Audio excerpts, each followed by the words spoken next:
अस्सलाम वालेकुम third class. उम्मीद है आप सब खैरियत से होंगे। आज हम इंग्लिश की टेक्स्ट बुक का चैप्टर नंबर 7 स्टार्ट करने लगे हैं। Page number 30, the clever servant, चालाक नौकर। मैं ट्रांसलेशन करूँगी, आपने गौर से सुनना है। This is an old story, ये एक पुरानी कहानी है। ओल्ड पुरानी, स्टोरी कहानी। It was first told long ago, ये बहुत अरसा पहले बताई गई थी। A rich man wanted to make a journey to another town, एक अमीर आदमी दूसरे कस्बे का सफ़र करना चाहता था। अ रिच मैन, एक अमीर आदमी, वांटेड चाहता था, जर्नी सफ़र, एन अदर टाउन दूसरे कस्बे का, एक अमीर आदमी दूसरे कस्बे का सफ़र करना चाहता था। He was a businessman, वो एक कारोबारी आदमी था। He wanted to take things to sell, वो बेचने के लिए चीज़ें ले जाना चाहता था। He also wanted to take gold to buy things with, वो चीज़ें खरीदने के लिए सोना ले जाना चाहता था। He decided to take 10 servants with him, उसने अपने साथ 10 मुलाजिम ले जाने का फ़ैसला किया। They would carry the things to sell and the gold and also food to eat on the journey, वो सफ़र पर खाने के लिए खुराक, बेचने के लिए चीज़ें और सोना उठा सकता था। He was a kind man, वो एक मेहरबान आदमी था। He said to one of his servants, उसने अपने मुलाजमों में से एक से कहा, you are the smallest, the thinnest and the weakest of all my servants, तुम मेरे मुलाजमों में से सबसे छोटे, सबसे पतले और सबसे कमज़ोर मुलाजिम हो। You can not carry a heavy load, तुम भारी वज़न नहीं उठा सकते। You must choose the lightest load to carry, तुम्हें उठाने के लिए हल्के वज़न का इंतखाब करना चाहिए।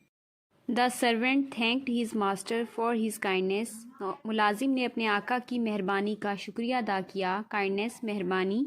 ही pointed to the biggest load, उसने सबसे बड़े वज़न की तरफ इशारा किया। This was bread to eat on the journey, ये सफ़र पर खाने के लिए रोटी थी। He pointed to the biggest load, उसने सबसे बड़े वज़न की तरफ इशारा किया। पॉइंटेड, इशारा किया। This was bread to eat on the journey, ये सफ़र पर खाने के लिए रोटी थी। हिज मास्टर सेड, उसके आका ने कहा, यू आर फुलिश, तुम बेवकूफ़ हो। That is the biggest and the heaviest load, वो सबसे बड़ा और सबसे भारी वज़न है। बिगेस्ट सबसे बड़ा, हैवीएस्ट सबसे भारी। The servant picked up the load cheerfully and the journey began, लेकिन मुलाजिम ने खुशी खुशी वज़न उठाया और सफ़र शुरू हुआ। दे वॉकड फॉर 4 आवर्स, वो 4 घंटे के लिए चले। Then they stopped for a rest, फिर वो आराम के लिए रुके। They all ate some of the bread, उन सब ने कुछ रोटी खाई। Then there was less bread for the servant to carry, फिर नौकर के उठाने के लिए रोटी कम थी। Every day they ate more bread and there was less bread to carry, हर दिन उन्होंने ज़्यादा रोटी खाई और उसके उठाने के लिए रोटी कम थी। The servant's load grew smaller and lighter every day, नौकर का वज़न हर दिन कम और छोटा होता गया। At the end of the journey, सफ़र के आखिर पर, the clever servant had nothing to carry, सफ़र के आखिर पर चालाक नौकर के पास उठाने के लिए कुछ ना था। बाद इसके कुछ क्वेश्चन आंसर्स हैं जिन्हें मैं रीड करूंगी। इनके नोट्स आपके पास हैं, आपको लिखवाए गए हैं। Who wanted to go on a journey? A rich man wanted to go on a journey. What did he want to take? He wanted to take things to sell. What did he take gold? He wanted to take gold to buy things with. Why did he take food? He took food to eat on the journey. How many servants went? 10 servants went. What did the servants do? The servants carried load. The servants carried load. What did the clever servant carry? The clever servant carried bread. The clever servant carried bread.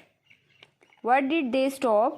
They stopped for a rest. They stopped for a rest. What happened to the bread? The bread became less. The bread became less. What happened to the servants? What happened to the servants' load?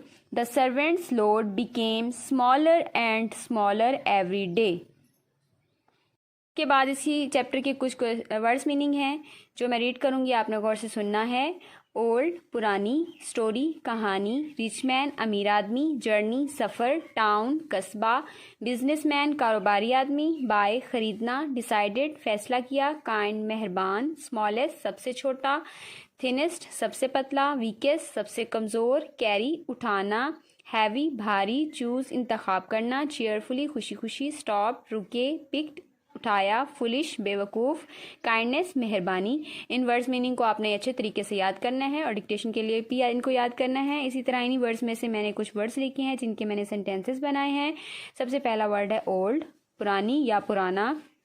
This is an old story, ये एक पुरानी कहानी है। Bye खरीदना, you bye some biscuits, तुम कुछ biscuit खरीदते हो। काइंड मेहरबान, you are a kind man, तुम एक मेहरबान आदमी हो। हैवी भारी, दिस टेबल इज़ हैवी, ये मेज़ भारी है। फुलिश बेवकूफ़, Ali is a foolish boy, Ali एक बेवकूफ़ लड़का है। इसके बाद ट्रांसलेशन करनी है हमने, ट्रांसलेट इनटू इंग्लिश। हमने use of has have had पढ़ना है। कुछ फिक्रे जिनके आखिर में रखता है, रखती है और रखते थे का वर्ड आता है तो उसमें हम हैज़ हैव हैड का इस्तेमाल करते हैं। अब हम अगर हमारे पास सब्जेक्ट ही शी इट और सिंगुलर नाउन है तो हम उसके साथ हैज़ का इस्तेमाल करते हैं। यू वी दे आई और प्लूरल नाउन के साथ हम हैव का इस्तेमाल करते हैं और इन सब के साथ हम हैड का इस्तेमाल करते हैं। इसी तरह हमारे पास कुछ फिक्रे हैं जिनको मैं रीड करूँगी, आपने गौर से सुनना है। मेरे पास कलम है, आई हैव पेन। तुम्हारे पास पैसे हैं, यू हैव मनी। उसके पास आम थे, शी हैड मैंगोज़। कुर्सी की 4 टांगे हैं, the chair has 4 legs. Ali के पास घड़ी है, अली हैज़ वॉच।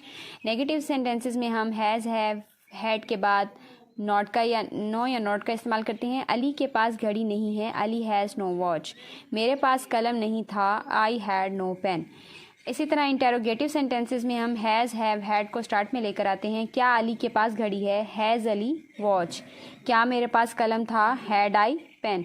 होमवर्क में आपने एप्लीकेशन करनी है for an urgent piece of work. शुक्रिया।